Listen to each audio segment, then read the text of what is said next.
Hi everyone, and welcome to a very exciting video because for this reading vlog I have decided to let Sam choose the books for me to read. Sam is my partner, by the way, just in case you're new here. My name is also Sam because we like to keep things confusing. We have been together for around 4 years, actually 4.5 years, because we met at the start of 2022, and we both love reading, as you can possibly see from the huge library that is behind me. He mostly reads sci-fi and fantasy, whereas I tend to read like a mix of different genres. I do read sci-fi and fantasy, but I also read thrillers. I read romance. What else do I read? Literary fiction, all kinds of different genres. So I was really curious to see what he would pick for me, what he would recommend me if I gave him the opportunity. We do just naturally recommend each other books. If we come across something that, you know, we think the other person would like, then we do talk about books quite a lot. I did give him a few guidelines around what I was looking for. I basically didn't want to start any new massive series, and I wanted to be able to get this vlog out to you within a reasonable length of time, so I asked him not to choose anything that was too long. Didn't quite go to plan, as you will see when we get into the vlog. Sam actually, bless him, he offered to film some clips of him choosing the books, which I was actually quite surprised about because he can be quite camera shy. The next clip you're going to see will be him choosing the first book, and then the following clip will be me from a few weeks ago when I started that first book. Hello, Sam's YouTube people. I'm here to give 3 recommendations of books to Sam to read for her current vlog. Not necessarily books that I just love. I've got to give her reasons as to why she's going to like these books. Also, the books can't be too chunky and that they can't be part of a large series. Most of the books that I'm looking at right now on these shelves are books of larger series, which kind of sucks. But we'll give it a go. I've been thinking that I should probably recommend her a couple of sci-fi books at least, because the majority of the books that I read are science fiction. I wouldn't probably recommend her any of Peter F. Hamilton, just because they are quite chunky. They are part of large series, even though he does have a few standalones. Alistair Reynolds is probably my other favourite science fiction, or one of the others anyway. I wouldn't say I'd recommend the Revelation Space universe, even though it is my favourite entry for Alistair Reynolds. I've been thinking House of the Suns. So I think that she's going to like this one, even though the cover's pretty dated. I think this was written early 2000s. This is a standalone. It's massive in scope. It's full of really big ideas, which I know that's what Sam kind of likes about her science fiction. It's got a mystery element into it, which I think that she will like a lot. I'm going to go with House of the Suns, which again I think is probably Alistair Reynolds' standout standalone entry into his bibliography. So we're going to go for that one first. So I have started House of Suns. I'm about 30% of the way through, and my initial first impressions weren't the best. I'm enjoying it a lot more now. I'm glad that I stuck with it, but the first few chapters I was so confused. I didn't realise until about chapter 3 that this was dual POV. There are 2 characters that we're following. I thought we were following one character who was travelling with 2 other people, so I thought there was 3 people travelling as a group. But no. We are following 2 people. What are their names? Let me just remind myself. Campion and Purslane. So they are called Shatterlings, and basically, from what I gather, millions of years ago, there was this person called Abigail who shattered into thousands of pieces, or thousands of people, male and female. And now we're years down the line, and these Shatterlings do circles or cycles around the galaxy. I guess they're peacekeepers, or they seem to do something to do with politics. I haven't quite got my head around it yet, but they seem to be very well respected and sometimes even feared. But every time they do a circle around the galaxy, they meet up for a reunion. So Campion and Purslane, they are companions. They're both Shatterlings that are travelling together, which I think is frowned upon. The next reunion is approaching and they are going to be late, but something goes wrong, and I don't want to go into the details because even though I think it's kind of mentioned in the synopsis, it doesn't say the whole story, and it took me completely by surprise. So let's just say something goes wrong, and there's a lot of mystery, there's a lot of things that need to be solved, and I'm so curious. Like the point that I'm at, I can get past the rough beginning. Like I said, took me a while to get past that, but now that I'm in it, I am invested. I like how we have what I'm assuming are biologically human, well, I guess you could call clones, but then you also have machine people. We've been to a planet, like the first chapter, they're on this planet with centaurs, and it's just so interesting. One of the side characters actually in this is someone who has lost their memory, and that really intrigues me. I am actually someone who likes the amnesia trope, but apparently I heard this recently, it's a trope that some people don't get along with. I like it, at least if it's done in an understandable, like logical way, and it's not just convenient that, oh, this person has conveniently forgot this really important thing. I think it's one of the most complicated sci-fi books that I've ever read. I also read Children of Time by Adrian Tchaikovsky earlier this year, and that also took me a little while to get into because it was a lot of hard science, but so far I think this is promising. I like that it's a standalone as well.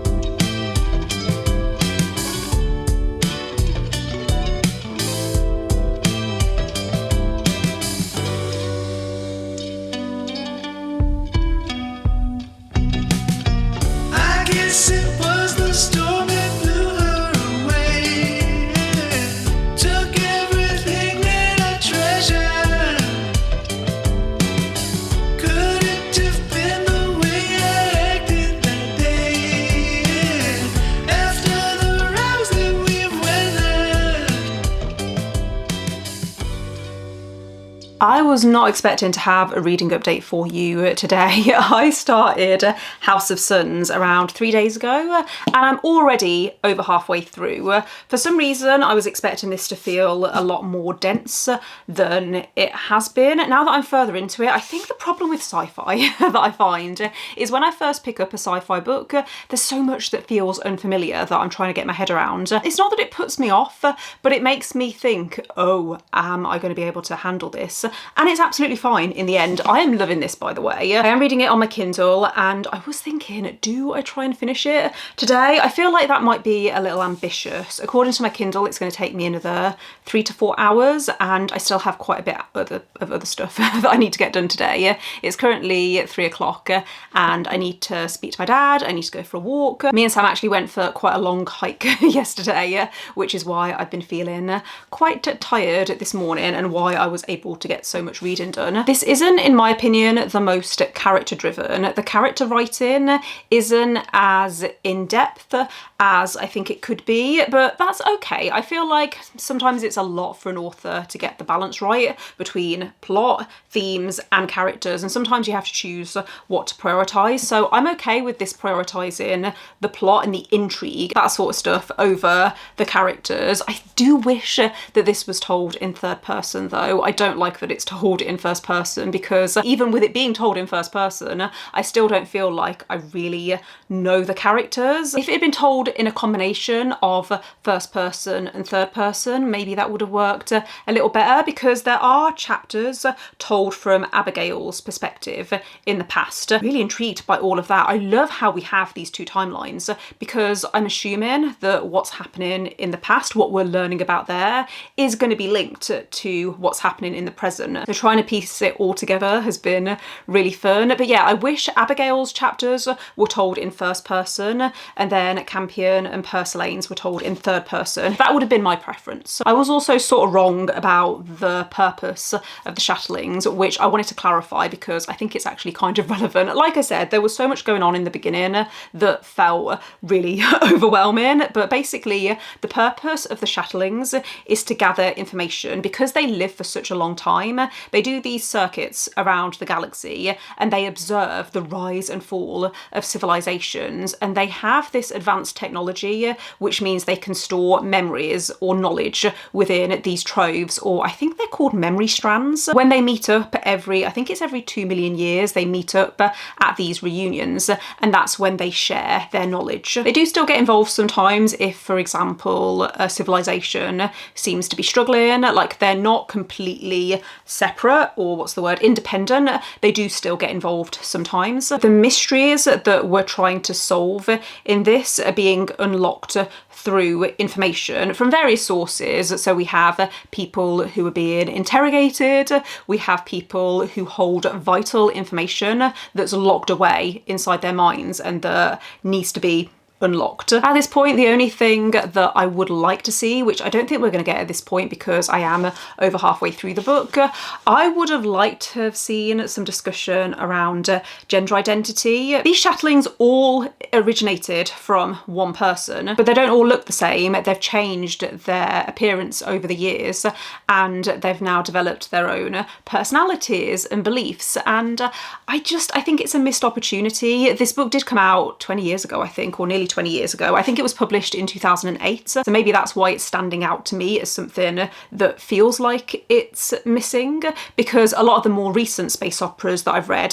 have delved into what gender identity and sexuality would look like thousands or millions of years in the future. So yeah, that's not necessarily a criticism, it's more of an observation and something that I wanted to mention. As I said, the character depth isn't super deep, but I am fully invested in the plot. There's already been a few little twists and turns that I haven't seen come in. I just really hope that this sticks the landing. When I last checked in with you, I was convinced that this was going to be 5 stars. I was enjoying it so much, and I didn't want to say anything to Sam. I told him that I was enjoying it, but I didn't want to get his hopes up by saying, oh yeah, I think this is going to be 5 stars, because I don't think I am going to give this 5 stars. I think it's a 4 to a 4.5. What I loved was how this felt like a mystery thriller in space. Someone is targeting the Shatterlings, and they don't know why, they don't know who, and so most of the book is focused on peeling back those layers and trying to work things out, and I loved that. However, towards the end it started to feel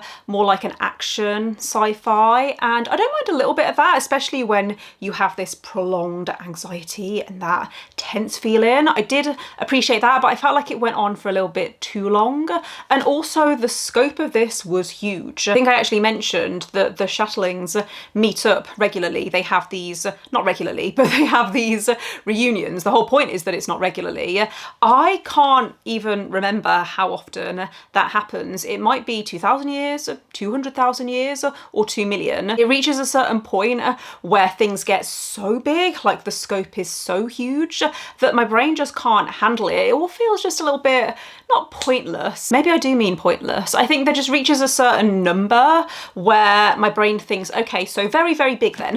That's what we're saying. Even at one point it was talking about one of the characters' ships has a holding bay, and this bay is 8 kilometers big. And I was thinking, okay, so 8 kilometers is pretty big. Can I even imagine this? I'm just picturing huge. I was being told these numbers and the numbers just lost all meaning. I was just thinking, okay, so a really long time or really big. That's all my brain needs to remember. And even because there's technology in this as well, like within the ships, they can transport from one place to another, or if they're going to be traveling for a really long time, a really long distance, then they can go into stasis chambers, or there's even, I think they're eye drops that can slow down time or speed time up, but for them it's quite complicated to explain. I'm probably doing a terrible job of explaining it, but it's standard stuff that you can find in science fiction. I think because I like to feel as if I'm fully understanding and appreciating stuff like that, I don't like to feel like I'm too small within a universe and that, you know, the world that the book is set in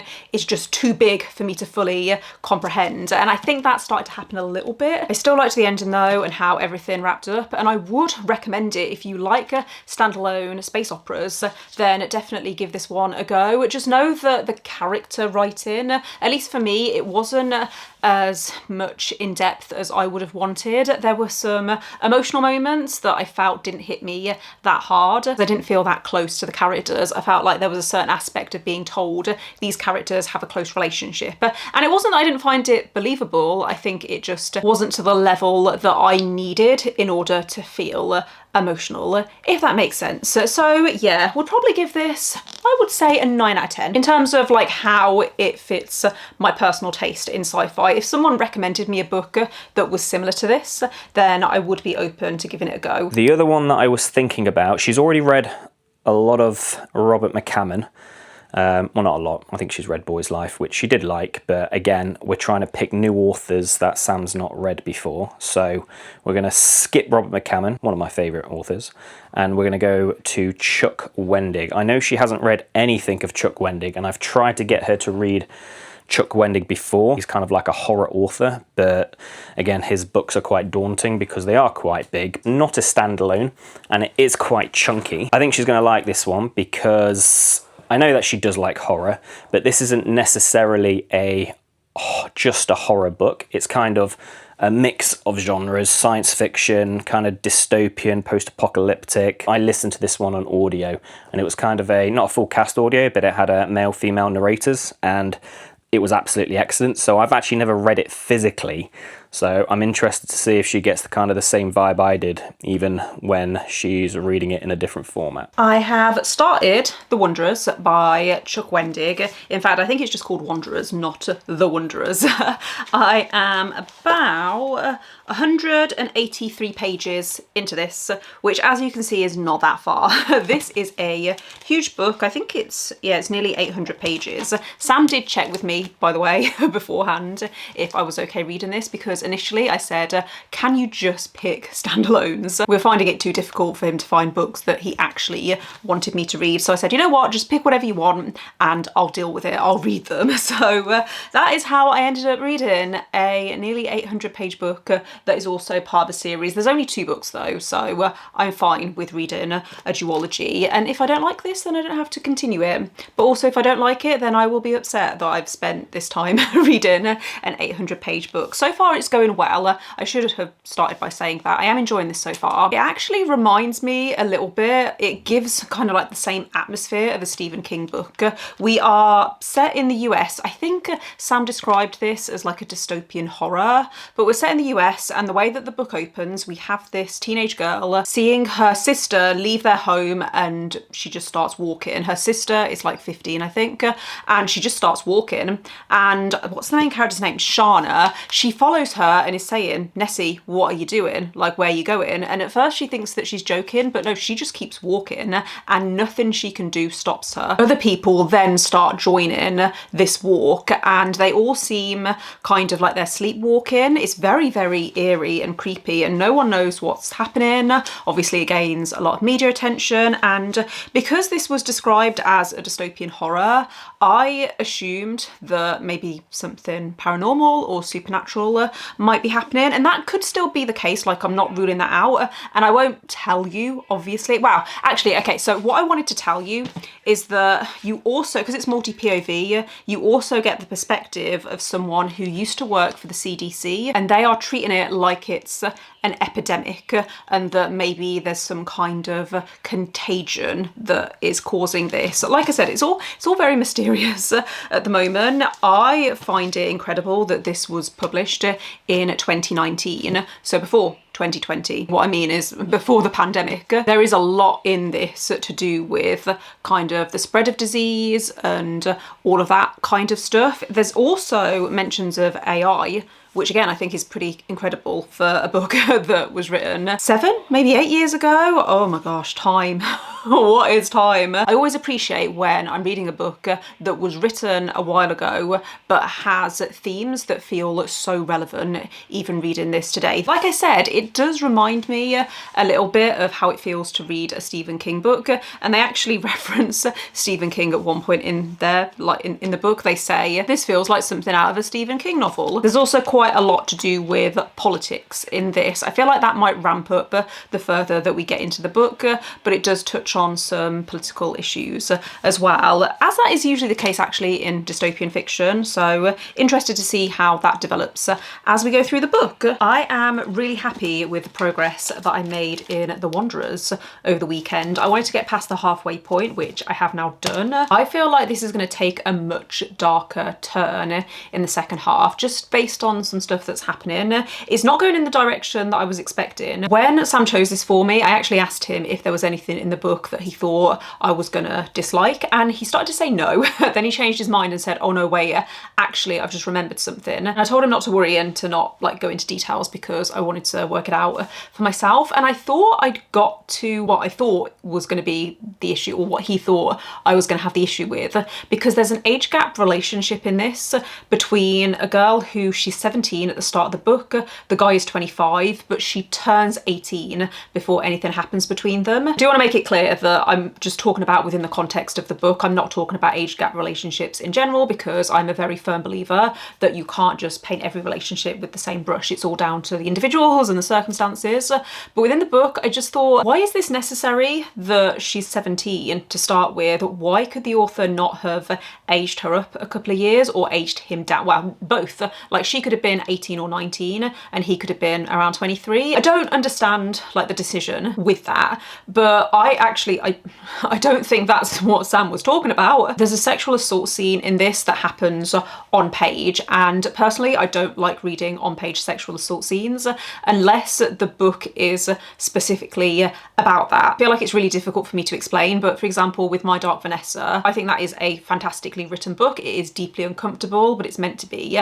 And with this scene in The Wanderers, it's uncomfortable and I feel like it's meant to be. So I don't want to give like an opinion now and then take it back once I get to the end of the book. I don't think I've read many books where the character that has gone through the sexual assault is a man. There have been some really uncomfortable moments in this, but I do think it's all intentional. Also, the further that I've got into the book, the more I've realised how heavily political this is. This actually, in my opinion, it is very clear that this was written either during or just after the 2016 presidential election. I think one of the main themes of the book is how politicians take advantage of people's fears in order to further their own agenda. We have this existing president. It's not quite set in our world. I guess you could say it's a parallel world, but the existing president is receiving a lot of criticism for her reaction to this phenomenon, these people that they're calling walkers that are just walking across America. People are criticising how she is handling things. She has this opposition who is growing in popularity, and there was a really great quote that I liked which talked about how people don't want leaders, or they don't necessarily want leaders who give them all the answers and who are perfect. They just want someone who validates their fears and acknowledges them and is seen to be doing something, that they're taking some kind of action.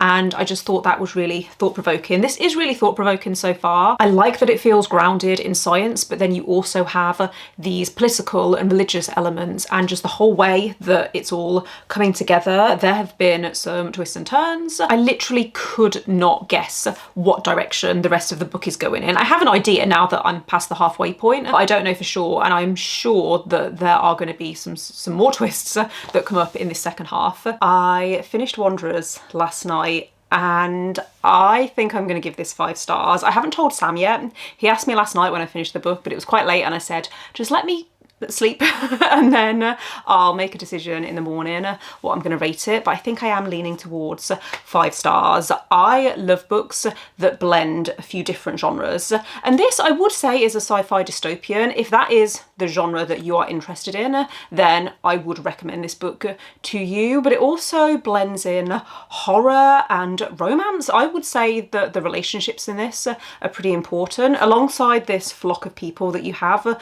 walking across America, you also have a group that they call themselves shepherds. They are travelling with this flock, and it's mostly family and friends of the people who are walking, because they obviously want to make sure that the people that they love are cared for and that no harm comes to them. And the camaraderie and the community that builds, I think that was done really well. There are characters that you can really root for. There are characters that I found quite funny. There are characters that I found frustrating. But I think all of those different different elements are what made these characters feel so human. There are also some evil people in this, like I would call them evil. There's a group of white supremacists. There's one character where I feel like it's left up to you to decide whether you have empathy for them, whether you feel sorry for them, whether you blame them for certain things. It's up to you. I think you could say that about all of the characters, but this one character in particular, I think it's left up to you to decide how you feel about them. This also has quite a few pop culture references, which I wanted to mention because I know that some people hate that. As an example, at one point it mentions the Hunger Games, and it's stuff like that that I think can date a book quite quickly. I found it so interesting to see how AI was portrayed in this, because AI would have been around when this book was written, but there's been some huge advancements in the last few years, and especially public perception of AI. Reading this a few years ago, or when it was published, maybe the AI element would have felt much more futuristic, but reading this today, it's actually not that far off what is out there right now, which is scary. I would say that if you have any kind of health anxiety related to pandemics, then don't pick this book up. There were times where I felt incredibly anxious. It wasn't just because of what was happening in the plot, because there were parts of the plot where I was thinking, oh no, no, no, no, no. But also there's a lot to do with health related stuff, you know, like contamination and diseases. So yeah, obviously I just wanted to mention that. If you have no interest in reading about anything to do with pandemics, then give this book a miss, but otherwise I would really recommend this. There was another line actually that I've just seen in my notes that I found really witty. It says, "The world's gone to hell and we're driving through Satan's intestines." Obviously it is quite a long book, and so it's a big commitment, but I would say that if it doesn't hook you immediately, then maybe it's not going to be for you. I found that the initial mystery of what is going on with these walkers, that was enough for me to feel invested. And then as the plot unfolded and all of these different other elements came in, that was what kept me reading. I actually read the last, I would say, 500 pages in 2 sittings because I literally couldn't put the book down. I am going to pick up the sequel because this is only a duology. However, I do feel like this ends in a way where if you didn't want to continue, then I don't think you necessarily need to. I think when Sam recommended this to me, he did say, oh, it ends on a cliffhanger, and I can kind of see what he means because it does set things up for the second book, but I think the second book is going to have a completely different vibe to this first book. Maybe not a completely different vibe, but just like with this book, I feel like it's split into 2 distinct sections. Like the way the book ends is very different to how it starts, and it was quite a smooth flow, I found, so it wasn't jarring or anything, but I do think that the second book is going to be different again. I think if you liked Parable of the Sower by Octavia Butler, then maybe give this one a go. I loved Parable of the Sower, and I enjoyed this one just as much. Enjoy feels like a weird description for how I felt about this book, considering some of the stuff that happens in it is quite dark. There are actually moments that made me feel sick to my stomach, and the stakes always felt high, but this is the reason why I wanted to do this vlog, because I never would have picked this up if Sam hadn't chosen it for me. This one's a bit tricky because I know that she's going to complain because I've given her quite a chunky book to read second. However, I think that the third book that I'm going to give her to read, and I read this one probably 15 years ago now. This is called Dark Eden. I know it's won quite a few awards. This isn't my favourite book. I did enjoy it when I did read it. It's very different to what I normally read. I normally read science fiction operas, sci-fi operas, massive, you know, thick, chunky series. This can be read as a standalone. I think it is part of a trilogy, but it definitely can be read as a standalone. It's more literary sci-fi, I would say, which again is not something that I tend to read, but I know Sam does like her literary sci-fi as well, and I think Octavia E. Butler is an author that Sam really likes, which kind of fits that vibe. I think she's going to really like this one. It's very different to what she would normally read.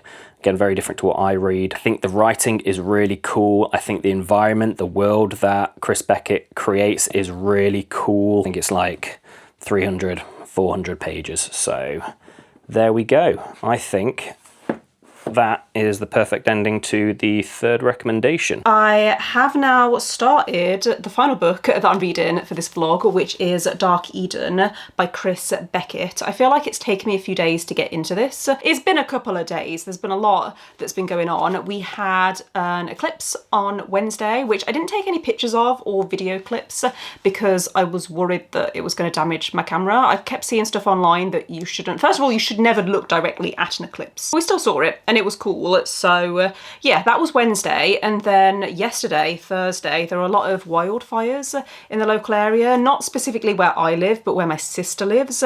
It was really bad and it was really scary. Honestly, I cannot wait for the summer to be over. I'm done with it now. I'm bored of this hot weather. I'm bored of this heat, and I just want it to be autumn again. But because I was feeling quite anxious yesterday, I read quite a bit of Dark Eden. I got to about the 40% mark, so I figured it was about time that I bring you my first update. And so far, okay, I'm enjoying it much more now than I was in the beginning. The first chapter, I turned to Sam and I said, I don't know if I can do this. I do not like this writing style, but to explain it, I feel like I need to tell you what the book is about. So in this, we're following a community that call themselves family, not a family or the family, just family. They all originated from these two people who I think it's about 150, 160 years ago, they were left stranded on this planet called Eden. It does explain how it all happened, but I'm not going to go into the details because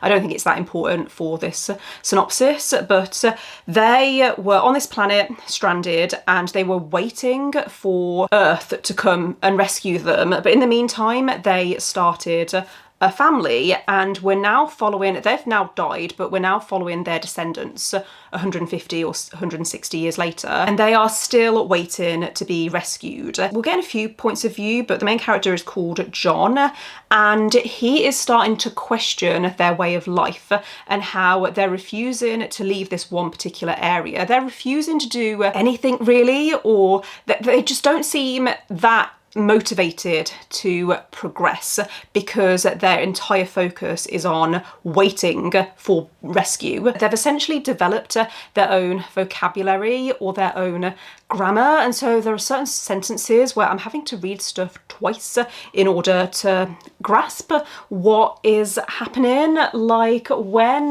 they go out hunting, for example, the words that they use for like killing an animal, it just took me a while to get used to, and the constant repetition of things like they would say it's cold cold or it's dark dark rather than it's very dark. They don't have the words to say that, so they duplicate a word in order to emphasize it, and it makes them come across as very childlike, which is the purpose. Like, it's done in a deliberate way. That is the point of it being written like this, but I don't like it. I find it annoying. I'm a little bit more used to it now, but yeah, the first few chapters I was thinking, I don't know if I can do this, but now that it's hooked me, I'm into it and I do plan on finishing it. Definitely don't want to DNF it, especially because it's giving me Lord of the Flies type of feeling, not in terms of the themes of Lord of the Flies, but more so how we're following this community, the rules that they've established and the way that the dynamics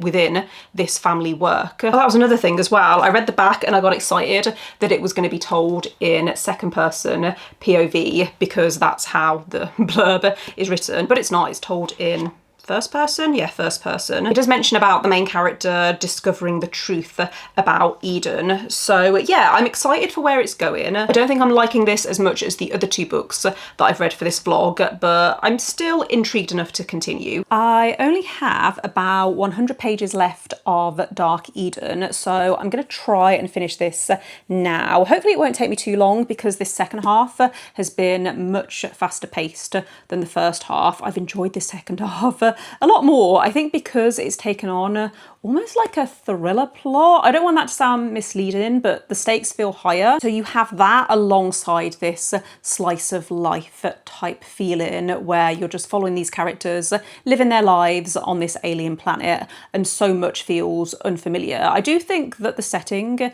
is interesting. You have these trees that give off light because there's no sun. There are stars, I think, that they can see in the sky. It's difficult sometimes because they use different words for stuff, but you have these beasts, for example, that have 6 legs. They'll describe stuff and I'll think, okay, I can kind of picture that, but also because it is so alien, it's difficult. The main perspective that we're following is this teenage boy called John, and he thinks that, well, he's taken on the responsibility, like a lot of responsibility, in terms of thinking everyone around him is stuck and he needs to be the one to make decisions and push them forward. There's a conversation that he has with a guy who builds the boats, for example, in this community, and the guy is complaining about how the boats always eventually fall apart. But then John sees this guy just going straight back to making the boats in the same way that they've always been made, and he thinks, well,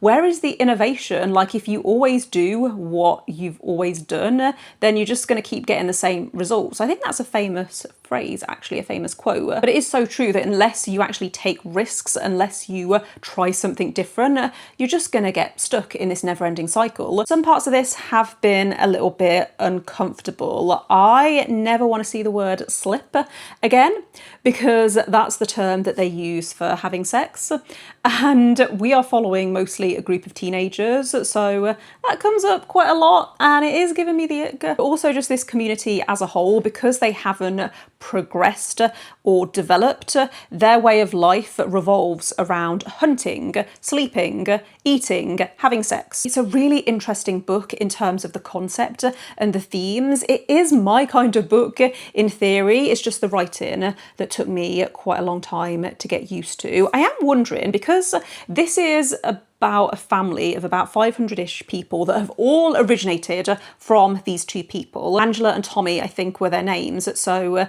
they had kids who then had kids who then had kids, and when you think about it, like, it's really uncomfortable. Obviously that's all intentional, but the book being called Dark Eden, it's not difficult to draw some religious comparisons. How this community have this faith, this really intense faith that Earth is going to rescue them at some point, and John has lost that faith, except it's not that he's lost it, it's more that he wants to put that to one side in order for them to prioritise surviving and progressing. Like I said, it's a really interesting book, so I'm going to be curious to see how it ends. Apparently there are other books in this series, but Sam has assured me that you can read this one as a standalone, so I'm hoping we're going to get a satisfying ending. I have now finished Dark Eden by Chris Beckett, and I'm really happy to say I did end up enjoying this one. I can see why Sam recommended it to me, because I like sci-fi like this, any kind of speculative fiction actually, where an author has clearly got an idea in their head and they want to answer a question like, what if way in the future 2 people find themselves stranded on an alien planet and they decide to reproduce? What would the society of their great-grandchildren look like? How would they govern themselves? What would their language look like? What aspects of their society would still be recognisable to us? These characters go through trauma, but they don't have the words in order to communicate how they feel. They don't have the knowledge to explain stuff. They don't have the words for certain things. Like, there's a sexual assault scene in this. There's also an attempted sexual assault scene as well, and the characters, like, they feel uncomfortable. It's like an innate thing where something feels wrong.